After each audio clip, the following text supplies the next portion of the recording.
আজকে আমি করাবো ক্লাস 9-এর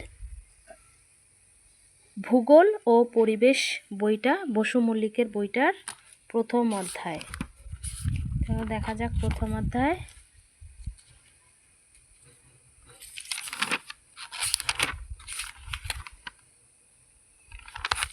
গ্রহরূপে, দেখো গ্রহরূপে পৃথিবী। গ্রহরূপে পৃথিবীর যে শর্ট কোশ্চেন্সগুলো আছে সেখানে এই যে দেখো 1 নম্বর কি বলছে, সূর্যের সবচেয়ে নিকটতম ও ক্ষুদ্রতম গ্রহ কোনটি? উত্তর কি হবে? বুধ। তাহলে কতে তোমরা রাইট করবে। তারপরে খ নাম্বার, 2 নাম্বার, পৃথিবীর নিকটতম গ্রহ মঙ্গল, শুক্র, চাঁদ, বুধ, শুক্র। তারপর 3 নম্বর, পৃথিবীর চারদিকে চাঁদের ঘুরতে সময় লাগে কতদিন? 27.5 দিন। 27.5 দিন। আয়তন অনুসারে পৃথিবী সৌরজগতের কত নাম্বার গ্রহ? পঞ্চম। 5 নাম্বার, পৃথিবীর আকৃতি অভিনব গোলাকার। 6 নম্বর, পৃথিবীর নিরক্ষীয় ব্যাস কত হবে? খ নম্বরটা 12,756 কিমি। 7 নম্বর, পৃথিবীর নিরক্ষীয় ব্যাস ও মেরু ব্যাসের পার্থক্য হলো 43 কিমি। 8 নম্বর, নীল গ্রহ বলা হয় কাকে? পৃথিবীকে। 9 নম্বর, সৌরজগতের বৃহত্তম গ্রহ হলো বৃহস্পতি। সূর্যের একেবারে ওপরের দিকে তাপমাত্রা কত হবে? যেটা 5,800 ডিগ্রি সে। তারপর 11 নম্বর, পৃথিবী থেকে সূর্যের গড় দূরত্ব কত? পৃথিবী থেকে সূর্যের গড় দূরত্ব 15 কোটি কিমি। যেহেতু এখানে 15 কোটি কিমি নেই, তাহলে কাছাকাছি 16 কোটি কিমি। এটা 15 কোটি হবে, হয়তো মিস্টেক আছে। তারপরে টাইটান যার উপগ্রহ, টাইটান কার উপগ্রহ? শনির উপগ্রহ হচ্ছে টাইটান।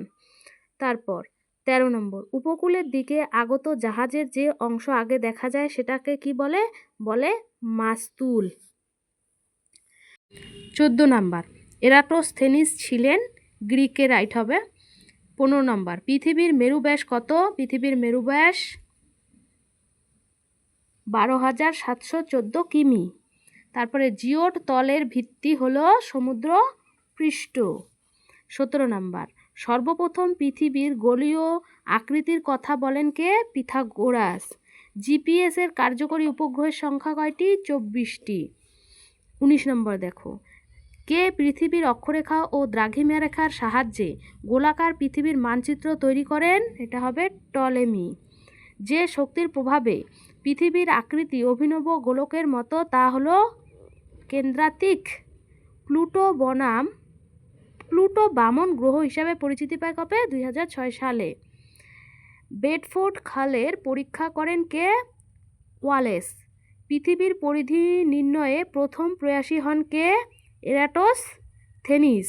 সৌরজগতের অন্তঃস্থ গ্রহগুলির মধ্যে বৃহত্তম গ্রহ কোনটি? পৃথিবী। পৃথিবীর গড় তাপমাত্রা প্রায় কত? 15 ডিগ্রি সি। একটি বহিস্থ গ্রহের উদাহরণ হলো, বহিস্থ গ্রহের উদাহরণ হচ্ছে বৃহস্পতি। দেখো 2 এর দাগে কি বলছে? শুদ্ধ অথবা অশুদ্ধ নির্বাচন করি। 1 নাম্বার, চাঁদ পৃথিবীর আলোয় আলোকিত। এটা ভুল, তাই অশুদ্ধ হবে, অশুদ্ধকে কাটা চিহ্ন, তাই কাটা চিহ্ন দিয়ে প্রকাশ করলাম। 2 নাম্বার, মঙ্গল পৃথিবীর নিকটতম গ্রহ। এটাও ভুল, তাহলে এটাও হবে কাটা। 3 নম্বর, বৃহস্পতি সৌরজগতের বৃহত্তম গ্রহ। এটা ঠিক, তাই 3 নম্বর হবে রাইট, শুদ্ধ। 4 নম্বর, নক্ষত্রগুলির নিজস্ব আলো নেই। এটা কি? ভুল, তাহলে এটা হবে অশুদ্ধ। 5 নম্বর, বামন গ্রহ এরিসের 2টি উপগ্রহ রয়েছে। এটা কি হবে? শুদ্ধ, তাহলে এটা ঠিক। তারপর 6 নাম্বার, সূর্য থেকে পৃথিবীর গড় দূরত্ব 14,95,00,000 কিমি। এটা না, এটা হচ্ছে 15 কোটি কিমি, তাই হচ্ছে এটা 6 নাম্বারটা কি হবে? ভুল, কাটা।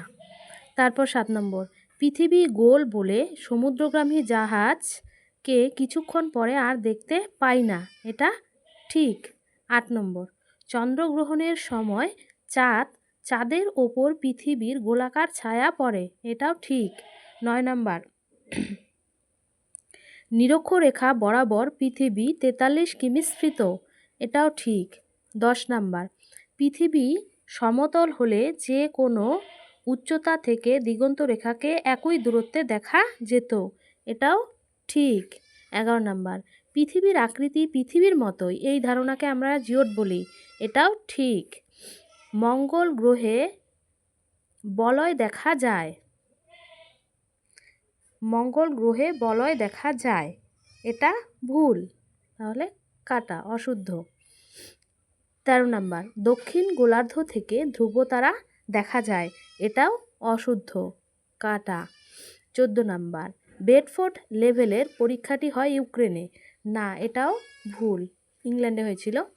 15 নাম্বার, পৃথিবীর আকৃতি অভিনব গোলাকার, এটা শুদ্ধ, রাইট।